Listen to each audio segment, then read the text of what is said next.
Bill Farrell. I am actually the technical lead for Go programming language on ZOS, but today I have the honor of doing a presentation on the zopen community, which I've had a very close association with for quite some time. With me, joining me, shoved off at the side,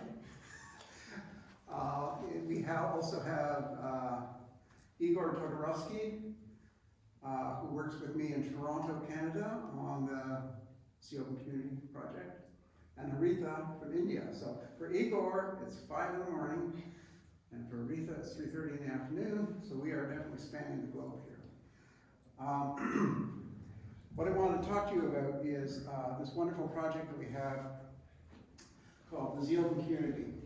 It's a ZOS open source initiative, and the mission is to make ZOS a first-class open source platform. So, and I'm definitely part of that as part of the Go language. We have Stephen here who's working on Python, also an open source language. So we are definitely committed to making ZOS a first-class open source platform.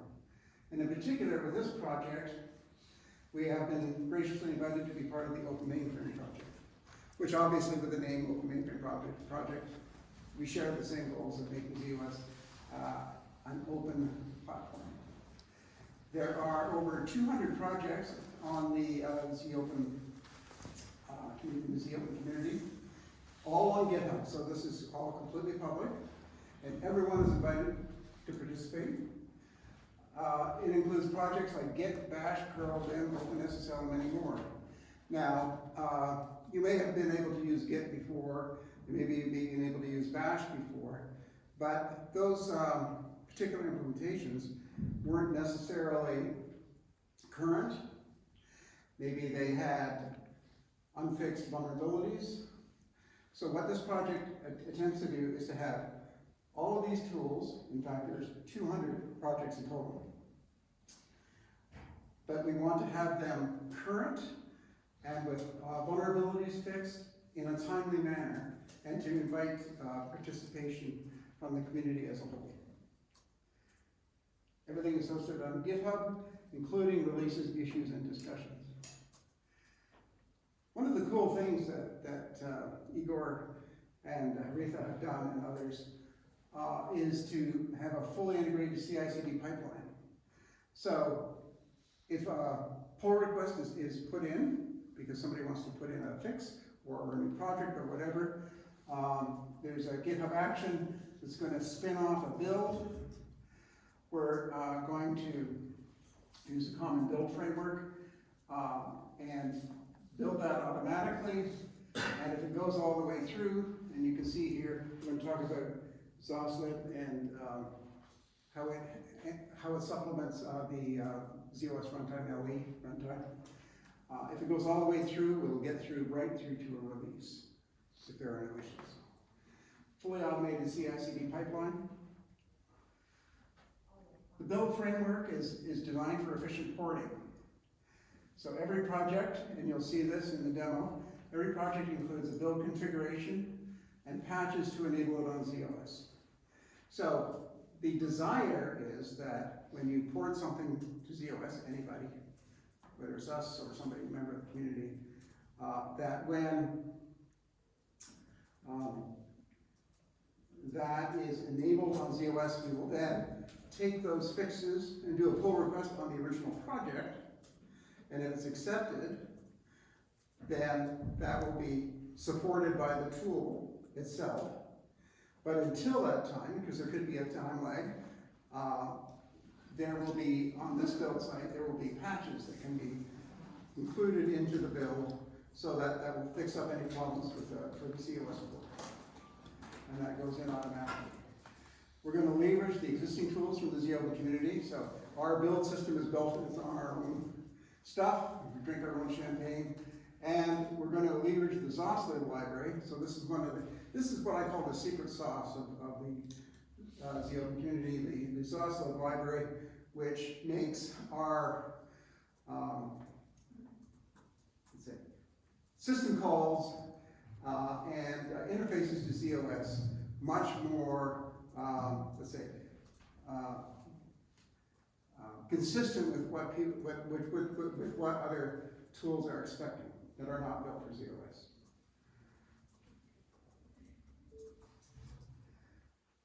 A little bit more about ZOSLib. It's initially developed actually for the Node.js, another open source language on ZOS. And it has now been open sourced. It leverages all C++ zopen community ports. It's leveraged by those ports. It was developed as an extension to the basic ZOS language environment, LE we call it. It implements a subset of the newer POSIX Linux APIs that are not implemented in LEC runtime. It overrides the C LE runtime functions to be more compatible with Linux.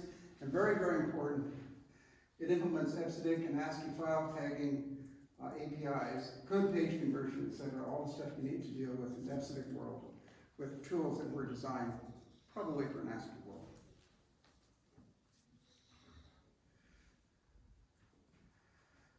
So how does it help with code page considerations?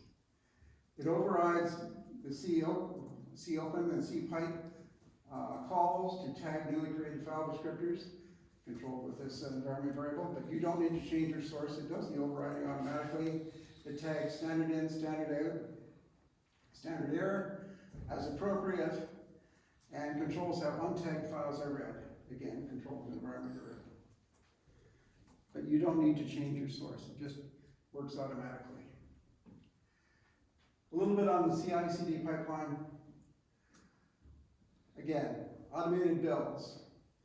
That great GitHub action that spins off the build. Automated tests, automated releases, and automated updates. And we're looking at possibly automated PR reviews as well.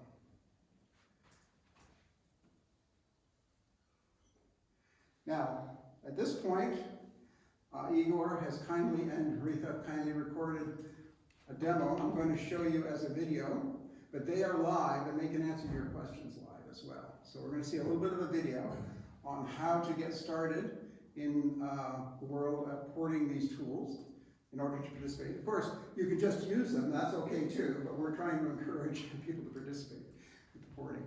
So I'm going to try. I think I have to end show momentarily.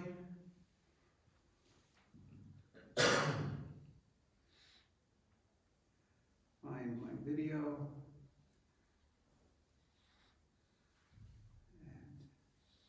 And play this. This works?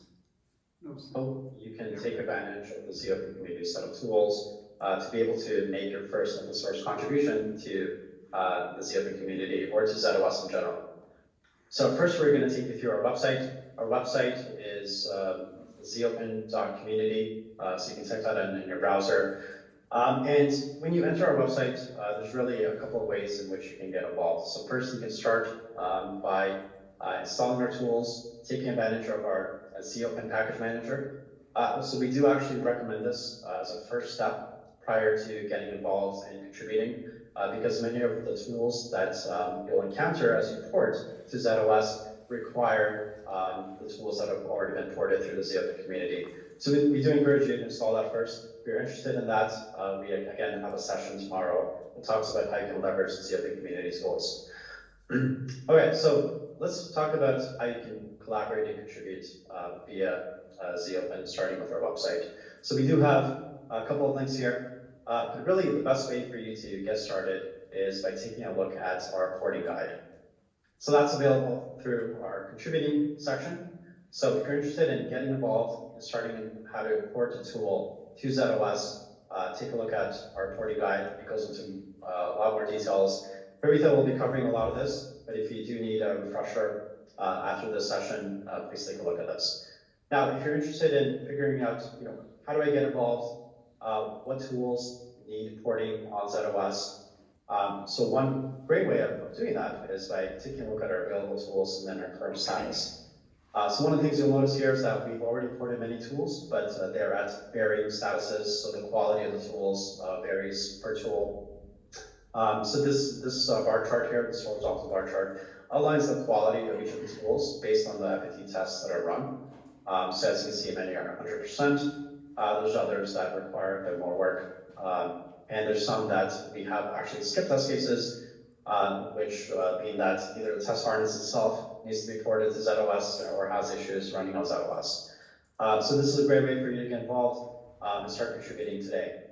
And before I pass it off to Rita, I want to take you through our repositories. So if I click on the ZOpen community link over here, which takes you to github.com/ZOpen community, you'll find that this is our main page. If you click on the repositories tab, it takes you to all of our repositories. So again, each repository is associated with a given tool and library. So just to give you an overview first of how each of our repositories are structured, what I'll do is I'll take you through one of our flagship tools called curl. And we'll take a bit of a deep dive into how it's structured. So you'll see quite a few files, but really the main ones, as I mentioned, are the build.env file, as well as the stable patches directory. So let's first take a look at stable patches. So as you can see for curl, we mainly upstreamed everything except for this configure patch, which is required to be able to add additional libraries. So this is the one patch that we're maintaining for curl right now. The rest of it builds without any issues. All right, and then there's the build.env configuration, and really what that is, again, is it drives the build of curl. So there's a couple of things of note here. First is which version of curl we're building, where we're obtaining curl. So we have two paths and to be able to build curl. One is the stable version of curl, which we're using the tar.gc location to specify the source code for that. And then we also have the development version of curl, and we are specifying the Git repository, github.com/curl/curl.git for that. We also have dependencies that are listed here. So these are all the dependencies that are not natively available on ZOS. That are actually available through the ZOpen community set of tools. So one of the things you'll notice is that many of the modern tools require additional open source tools. So in the case of curl, it requires itself, it requires gzip for compressing, tar, again, make, which is the build system that's being used to build it, and many others. And then we have just a couple of other extensions. So usually the defaults for our build configuration are good enough. But in some cases, you'll need to modify that in order to get the build to work. So the way it works is that there are some heuristics and logic built in so that it can detect the build system that you're building the project for, whether it's make or CMake. Soon we're going to add support for automatically detecting Go-based projects as well as Ninja-based projects.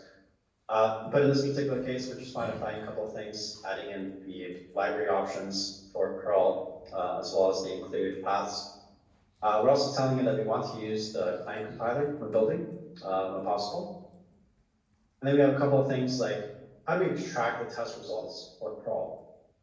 So that's one of the ways for us to be able to determine the quality for each of these tools. Again, we're using a common build framework, but also we're able to leverage that to be able to get the quality of each of these tools. And one way of determining that is to be able to extract the quality in a systematic way. All right, that's really it. So the other things are not really required per se, but ways to extend the existing ZOpen build functionality. So now I'm going to pass it off to Haritha, and Haritha is going to take you through a deep dive on how you can get started with porting a tool on ZOS. So we'll pause there. Are there any questions so far? And I'll go to Haritha's video.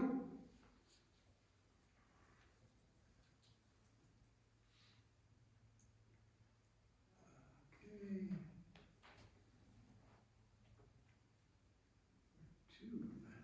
There we are. Right? So thank you, Igor. Over to you. Oh. Obviously I watched this earlier. There we go. Hey everyone, thank you, Igor. So let us understand how do we start this development activity for porting a tool on ZOS, right? So first of all, like in order to do this, we have to identify the tool which we want to port, right? So we need the source code for that tool, and we use that source code in order to port that tool. Major steps which are involved in the porting process are bootstrap, configure, build, check, and the fifth step being install, right? So these are the five main steps which are involved in a porting process.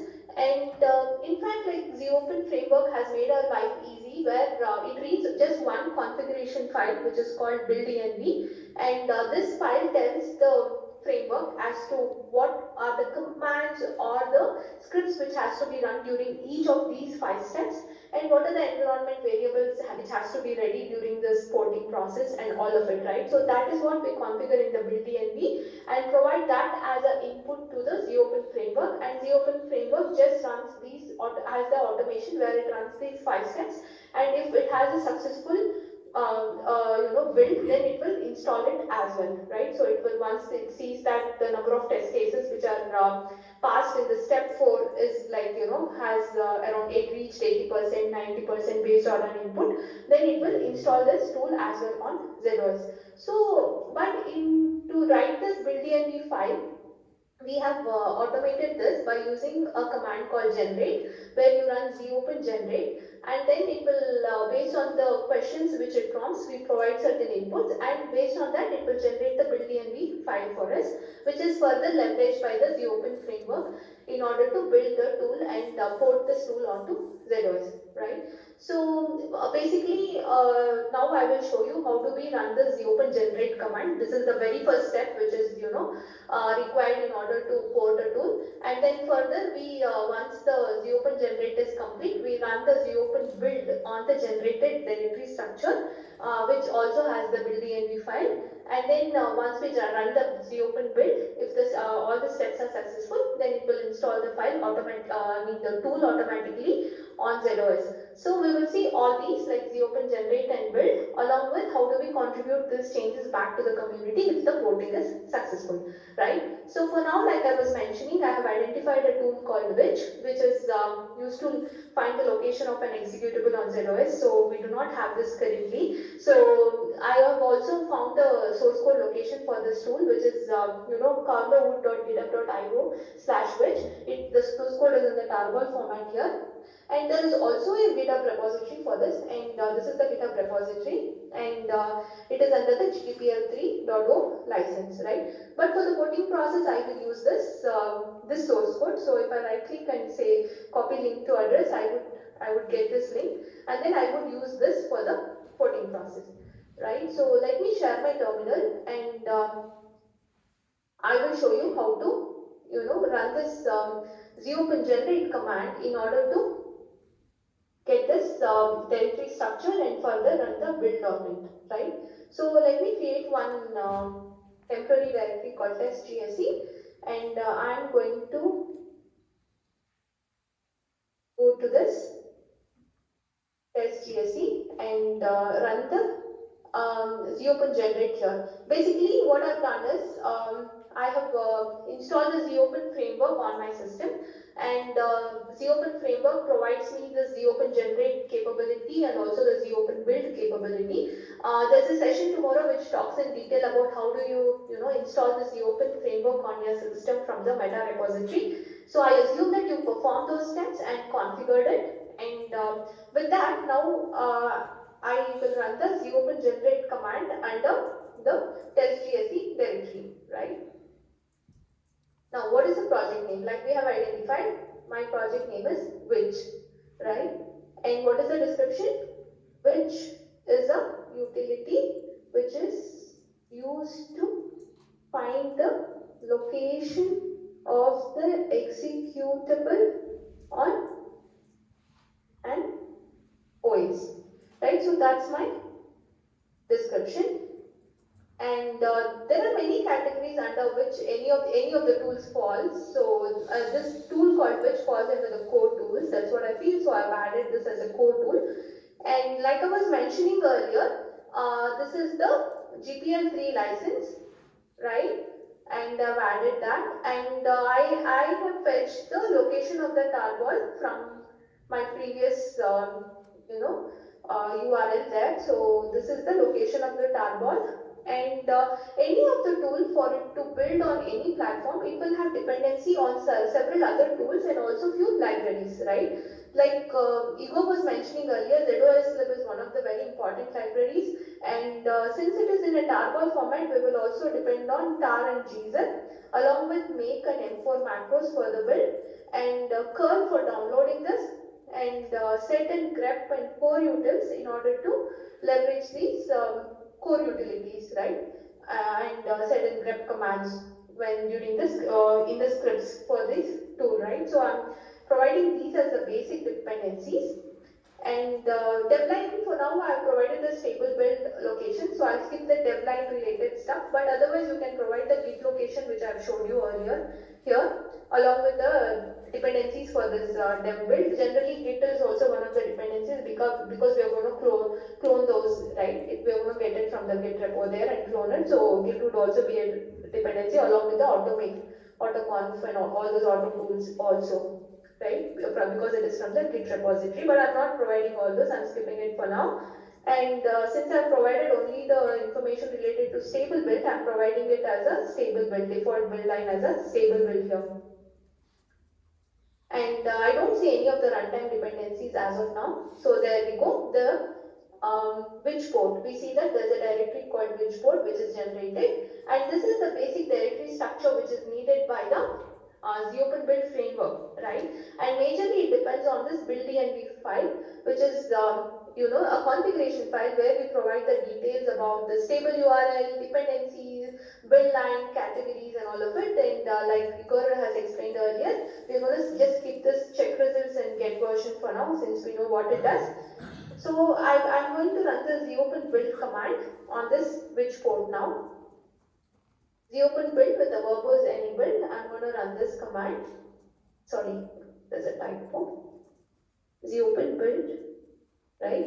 So during the build process, first what it does is it gets all the dependent tools and libraries and then installs it so that the build process is smooth. Further, it will also get the code from that location what I've mentioned. It is using the curl command, and then it will untar it and then apply all the patches if there are any. For now there are no patches here, so that's why it is going to skip that, and also the bootstrap step is also skipped because I have not provided anything in the build env for bootstrap, right?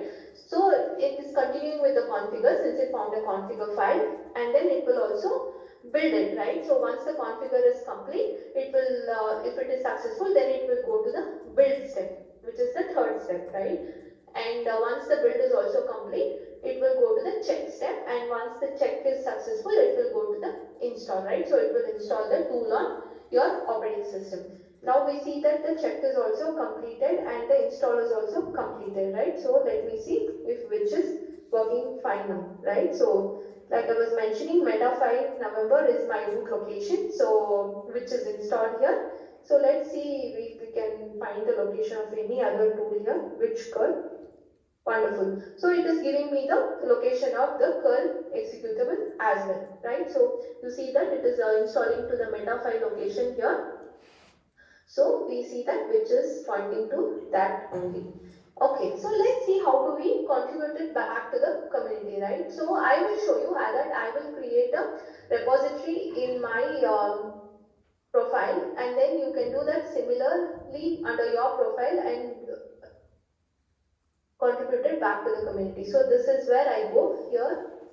This is my profile. I go to my profile, I go to my repositories, and I say create a new repository, which is I choose the owner, it is me, and which is which port, right? So let me give the description, which is an utility which is used to find the location of an executable on an OS, right?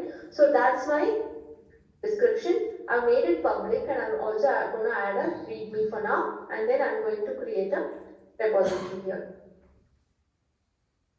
There we go, we have a repository now. Now let us take the URL of this, since I've configured an SSH key, so I'm just taking the SSH one, and I'll share the terminal so that we'll see how do we, contribute this back to this. So there we go, we we are in the test GSC location. I'm going to create one temporary check-in directory. I'm going to go to check-in directory, right? And let me close this. So which port is cloned, right? Only readme is there. So let me copy rest of the data from the location which was generated by zopen, right? Which port? I'm going to copy entire thing to this current one. And I also know that actually which is a directory which is downloaded later on during the build process, so I don't need that. And also install and log a few of the generated directories, so I'm going to remove that anyways, so that it will be regenerated again during the build process, so I don't need it now. I'm going to delete all this. So let me see the git status for now. Okay, that looks good to me. And I'll say git add all, right? And I'm going to commit it to the message saying initial changes, right? For the which tool. So this is the git commit, and then I do a git push. You see that the git push is done to the main branch. So now I'll show you in the repository as to how it looks, right? Let me refresh this. There we go. We have all the changes in the GitHub now. So this same thing you can do it under the zopen community as well, which is our zopen community here. We will create a public repository for you, and you can push your changes here. We will review and merge it. So that's about how we port a tool and then contribute it back to the community, right? So thank you, Igor. Over to you. Thank you, Aretha. Are there any questions for Aretha on that process? It was pretty fast, kind of fire hose, but it's all in the porting guide. So when you go to the website and go to the porting guide, all of those steps will be there. So basically what she did was she used the ZOS tools to create a port of a tool she wanted to port, then created a repo. She created a personal repo, but you could do it on the zopen community site, and then put her changes into the repo via pull request, and then it can be integrated into the community. So there are a few slides left. Igor, do you want to do these slides? You up for that? Sure, absolutely. Okay, I'm gonna slideshow current slide. You just tell me when to change. All right. Okay, are you on the screen? Yep. All right, here we go. Yeah, so a lot of the great efforts and contributions would not have been possible thanks to the community. So as mentioned, we are a completely open source community. A lot of our contributions have come from initially from IBMers, but we've quickly expanded scope to beyond IBM. So we have contributions from various ZOS users, clients, vendors, etc. But not only that, we've now also expanded to universities. So 2 universities in particular, we have open source programs that we're involved in, including RPI University and Georgia Tech. So we're super excited about that. We're also super excited about the next step with the Open Mainframe Project. They have a mentorship program that we're really thrilled to be a part of. So we're hoping to begin that sometime in early next year. So if you're interested, if some of this talk today has sparked interest in starting development, open source development on ZOS, you can get started today. So in the next slide, we're going to talk a little bit about our public-facing systems, but before I get into that, I do encourage you to check out our website, zopen.community. We have a lot of information there on how you can get started. We do, again, encourage you to start using the tools. So that means installing the zopen package manager, using the tools, getting familiar with the zopen environment, and then once you get familiar with the zopen environment, start using some of our tools that can help you get started with porting. So zopen generate, which Harita demonstrated, is a great way for you to get started with porting. And here's just a list of the next set of tools that we're looking to port to ZOS. So that includes, this was actually a poll that we conducted in the middle of July, where we asked the existing users of the zopen community what tools they would like to support it next. And Rust, which is another programming language, a little bit similar to Go in some ways, and also C++, but it has managed memory. That one came as the #1 most in demand for ZOS.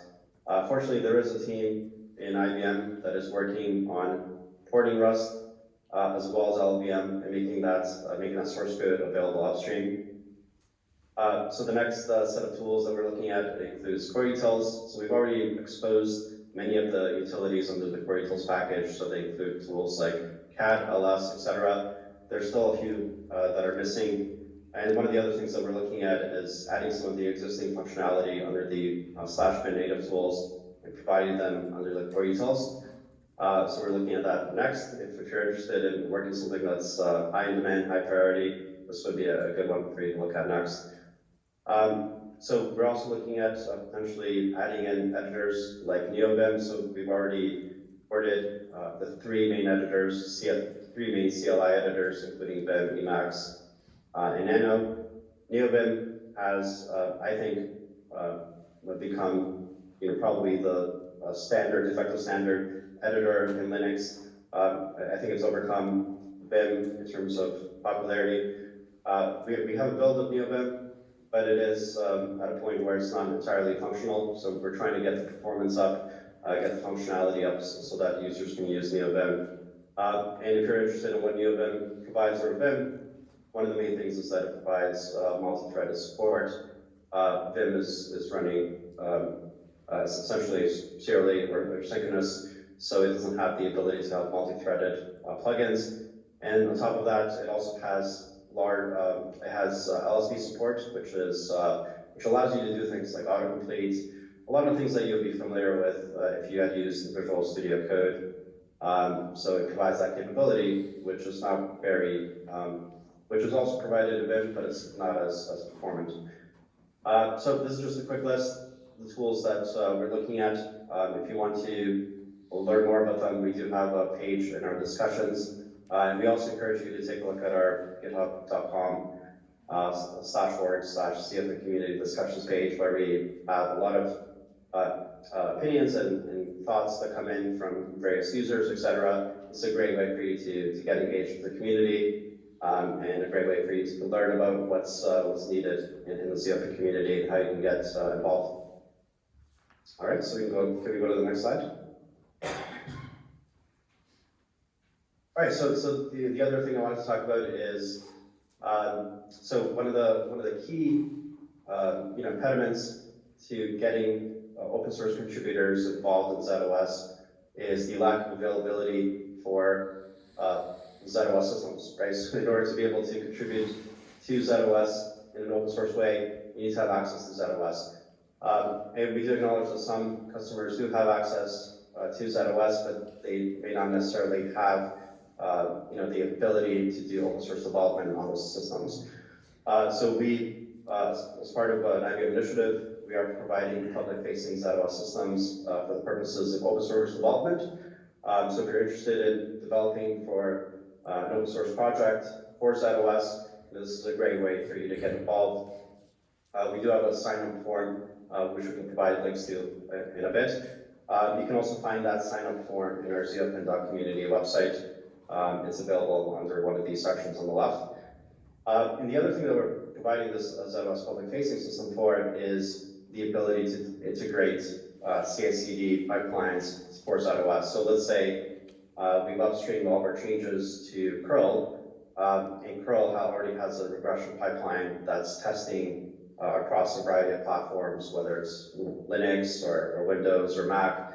We can now add the ZOS to that existing CI/CD regression pipeline, meaning that if there's a commit made and it regresses ZOS, the community can then help address that fix, rather than it having to trickle down to us and we have to be burdened by making that fix ourselves. So this overall, I think, will help with reducing the maintenance effort for open source projects. It's one of the next things that we're looking at doing for the zopen community. So if you have any questions about that, you can let us know. Bill, if you can go to the next slide.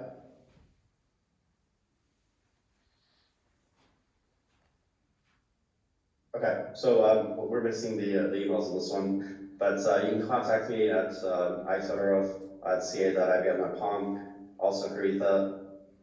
But if you have any questions, we do encourage you to go to the discussions page. That's really the best way to get in contact with us. You can find us on github.com/zopen-community, click on the discussions tab, and if you have any questions, let us know. Any thoughts on how you can improve the community, this is really the best way for you to get started. Oh, and another thing, we do have a Discord channel that we're connected with. It's called System Z Enthusiasts. This is where we do all sorts of real-time communication with various members of the zopen community. So if you have any questions that you'd like to get a response to as quickly as possible, we do encourage you to join our Discord. So we have a couple of channels within that Discord community, zopen community as well as zopen communities -dev.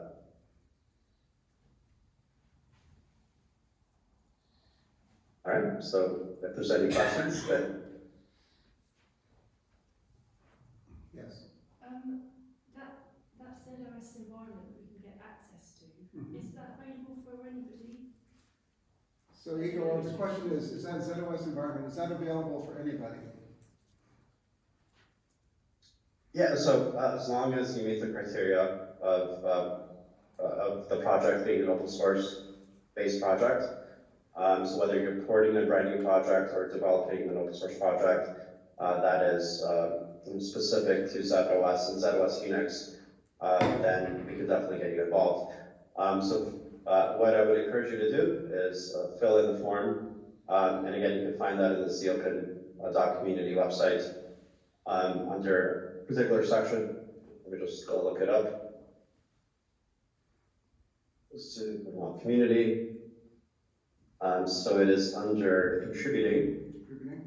So if you go to the contributing website, contributing section, and then click on getting ZOS access, it will take you to the form which you can fill out. And of course, once you fill out the form, we'll have to go through the normal vetting process, and hopefully within a couple of weeks, you'll be able to get access.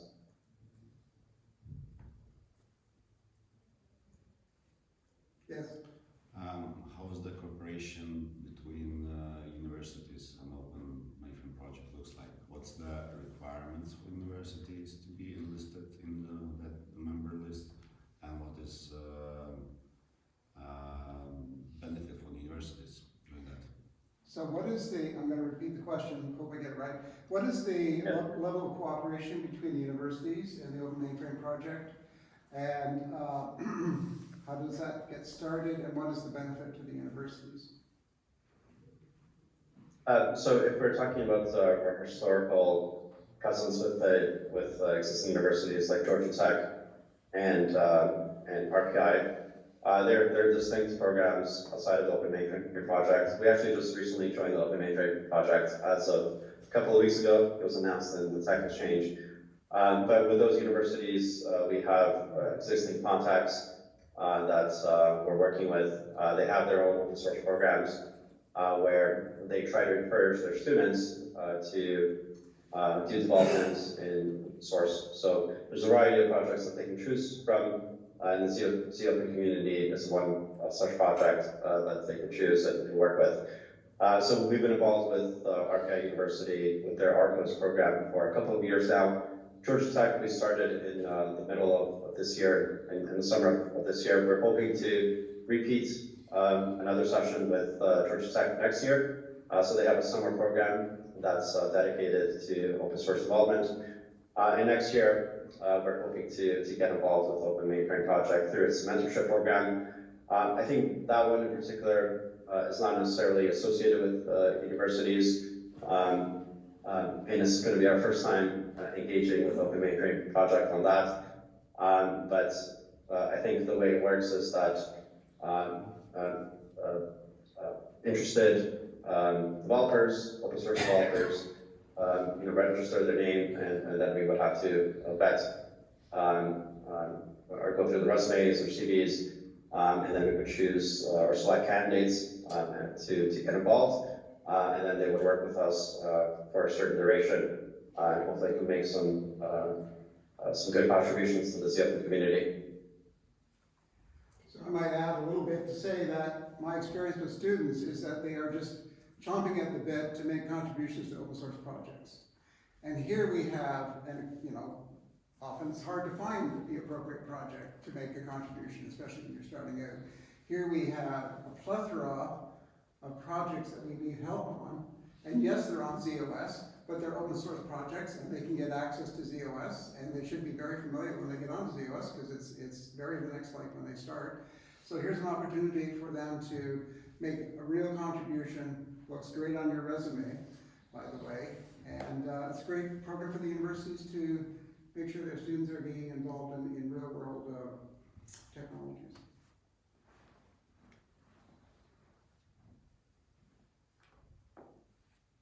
Any other questions? Yes.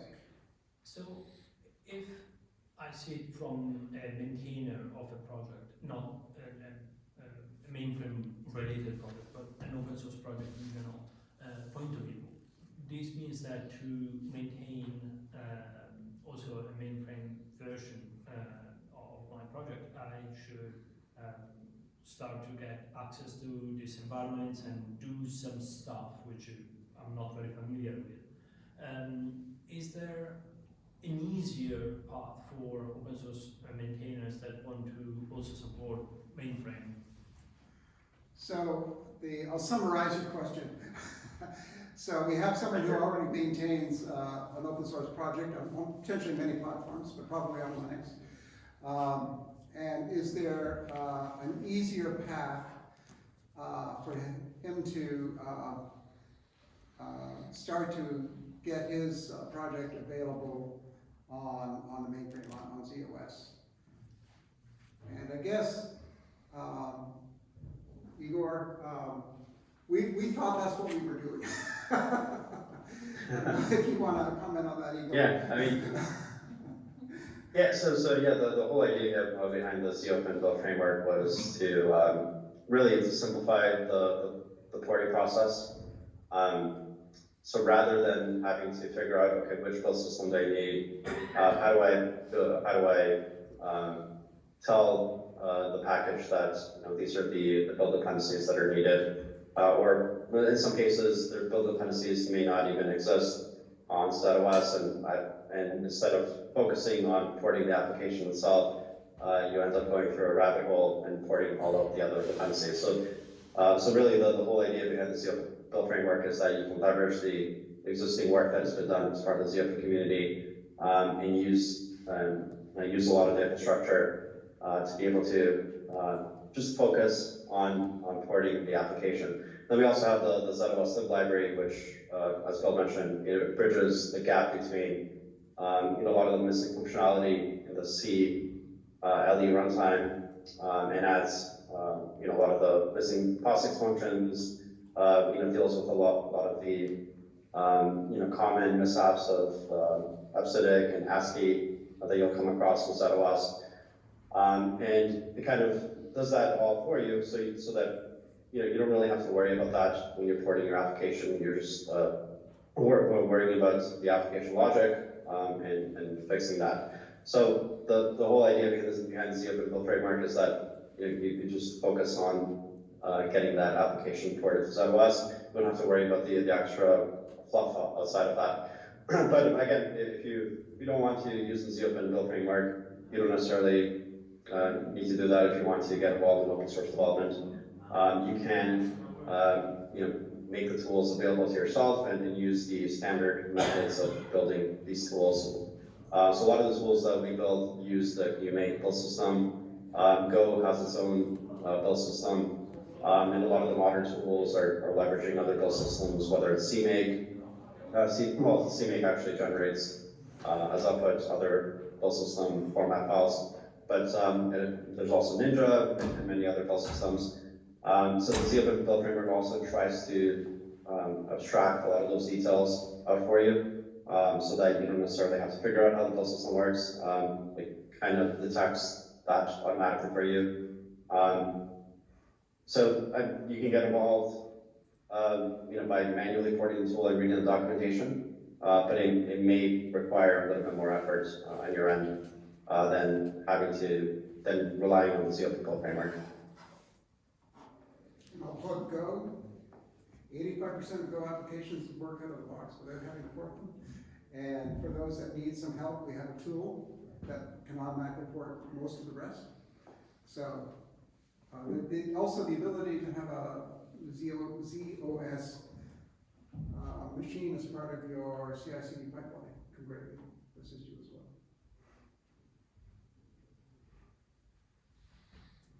Any other questions? Otherwise, I think we're a little over time, so I'll close the talk. Thank you very much. All right,